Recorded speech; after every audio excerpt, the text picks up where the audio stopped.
Kaibigan, ano tong mga bad habits na ginagawa natin na nakakasira pala sa utak natin, pag-iisip, memory, kaya hindi tayo tumatalino, pero hindi natin alam bad habit pala to.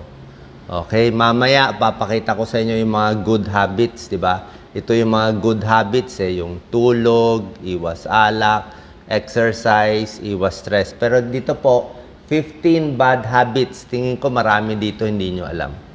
Number 1 bad habit pala, yung may sakit ka na pero pinipilit mo magtrabaho. Okay? So pag mahina na yung katawan mo, may sipon ka na, kailangan magpapahinga na. Kung pipilitin mo pa magtrabaho, tingnan nyo nangyayari, poor learning, hindi ka na makatrabaho maigi, at parang nag-overheat yung utak natin. Baka lalo lang tayo magkasakit. So kailangan pag may sakit na, pahinga. Second bad habit, ito baka gawain ninyo, natutulog na nakatakip ang ulo. Pwede nakatakip ang unan o kumot, di ba? Minsan masarap matulog may kumot. Ang problema, syempre yung carbon dioxide, yung pag-exhale natin, dadami ang carbon dioxide. So yung carbon dioxide ang mahihinga mo, magkukulang ka ng oxygen. So pag kulang ang oxygen, hindi maganda sa baga, hindi maganda sa utak. Baka ma-damage yung brain cells natin, ha? Delikado, nagtatalukbong. Number 3, sobrang ingay na sound. Pwedeng concert, o music, o headphone. Dapat nga kung naka-earphone kayo, hindi mo naririnig yung sound. Palagay natin may nakikinig sa labas. Dapat hindi ganun kalakas na naririnig. Noise-induced hearing loss. Yan, no?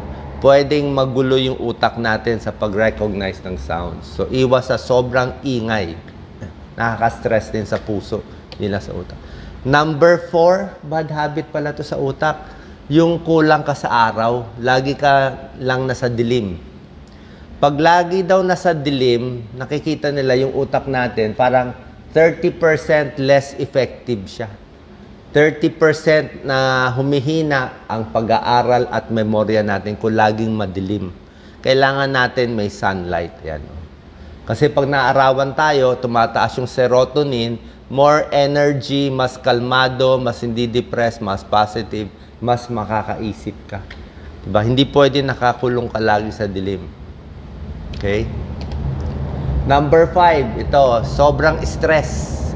Pag lagi kang stress, hindi rin gagana yung utak masyado, di ba? Pag sobrang stress, nasisira ang memory, brain function, mood, anxiety, pati puso namamaga. Yan, pag-aaral to sa Harvard Medical School. So, maraming sakit na kukuha sa sobrang stress.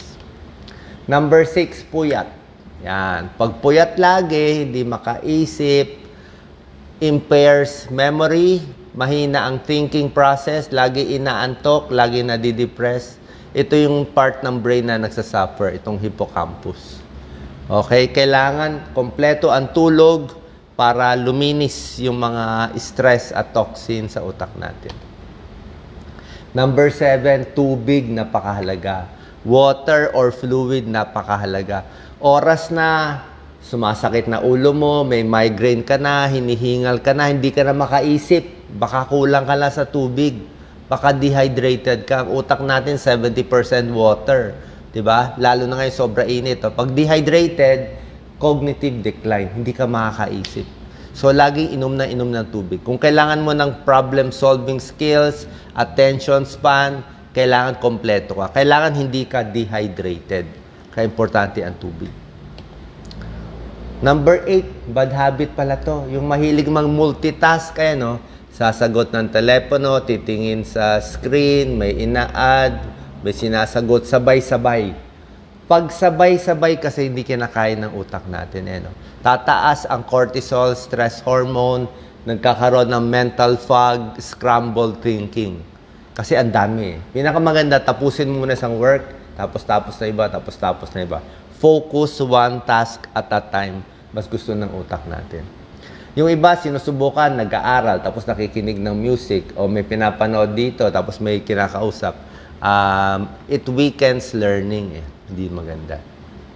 Number 9, yung hindi nag-aalmusal. Yan, ito, may Japanese study, 80,000 people. Yung hindi nag-aalmusal, mas malaki ang chance sa tumaas ang blood pressure, mas na-stroke, pangit ang performance sa trabaho at sa school.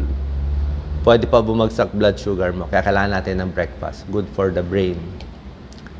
Too much sitting, laging nakaupo, walang exercise. Ayan o, duminipis yung mga regions sa utak na kailangan ng memory. Kasi kulang sa circulation eh. Kailangan mo exercise para may circulation. Okay? Bumaba stress level, maganda yung galaw ng katawan. Number 11, kailangan lagi kang may iniisip. Ano? Bad habit, yung walang iniisip, dapat marami kang good thoughts, maraming plano, marami nag-stimulate ng brain mo, marami kang ginagawa. Kasi kung focus lang tayo, parang ito, marami naman maganda nangyayari sa buhay niya, pero nakatingin siya sa isang bad na maliit. Ano, depressed siya. So, dapat medyo positive thinking tayo. Number 12, siyempre, sobrang sugar. Sobrang sugar, bad for the brain, magkaka-diabetes, dental caries, obesity. Poor nutrition, puro sugar. Puro salt, alam naman natin, pag sobrang asin, high blood. High blood, masama sa puso, tataas ang risk na stroke. Stroke, masisira sa ulo natin. Alak at sigarilyo. Okay? Common sense, di ba? Sigarilyo, di maganda sa utak. Alak, hindi rin maganda. Higher risk for dementia, Alzheimer's, at ibang mga sakit sa utak tulad ng multiple sclerosis. At ito pa po, air pollution.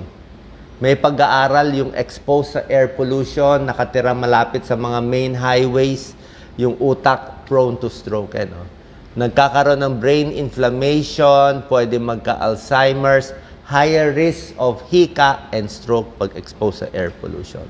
So, itong mga good habits, pinakita ko na yung mga bad habits. Ang good habits, kailangan lagi may iniisip, lagi nag-aaral, healthy diet, mga healthy foods, brain foods para sa utak. Okay ang mani, di ba? Itong mga healthy na kinakain natin, karamihan prutas at gulay, broccoli. So, yan po ang pinakita natin.